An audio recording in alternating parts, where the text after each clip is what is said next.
देखा एक जने के मरद लुधियाना कमाए गइल बाने और घरे उनके मेहरारू कौन तरह परेशानी झेलतारी। एक दिन अपना मरद के पास फोन कैले बारी और कैसे का कहतरी। ऊ कहतने कैसे बारू, काली ठीक बानी।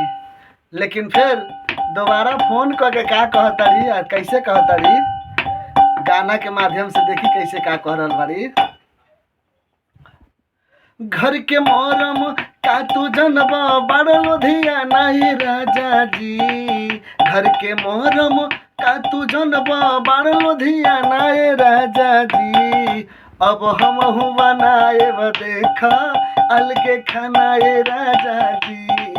अब हम बनाए देखा अलगे खाना हे राजा जी।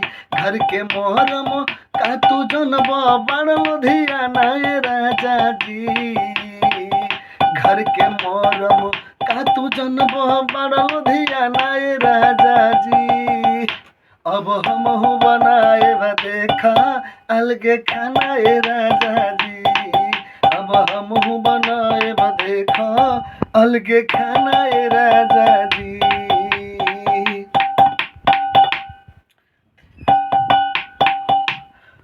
दूसरा लाइन में का कहती है औरत, देवरा दिले बा हमके काटल काटल गारी। देवरा दिले बा हमके काटल काटल गारी। मानव ना ओके देखाइब हम थानाए राजा जी। अब हम बनाए अलगे देखा खाना ए राजा जी। अब हम बनाए देखा अलगे खाना ए राजा जी।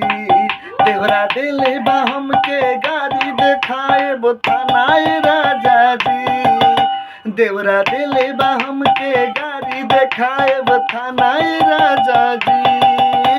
अब हम बनाए देखा अलगे खाना ए राजा जी।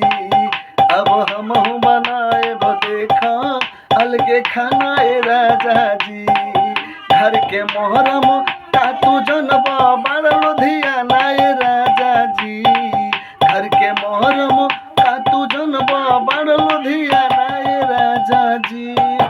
अब हम बनाए देखा अलगे खाना ए राजा जी।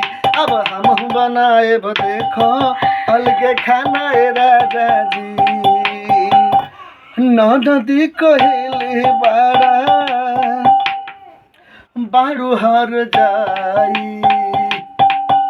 नदी कहले बारू हर जाई।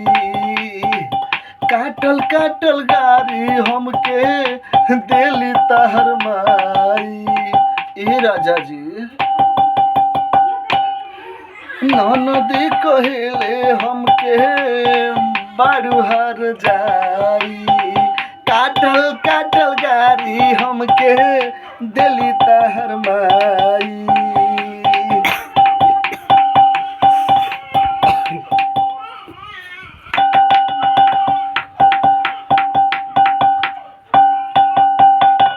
ई करब ना बर्दाश्त, ई करब ना बर्दाश्त हमरो जानाए राजा जी।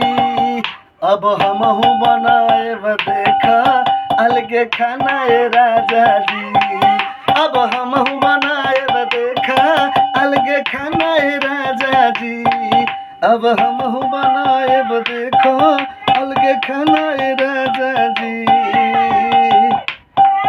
घर के मोरम का तू जनबा बड़ लुधियाना ए राजा जी। अब हम बनाए देखा अलगे खाना ए राजा जी। अब हम बनाए देखो अलगे खाना ए राजा जी।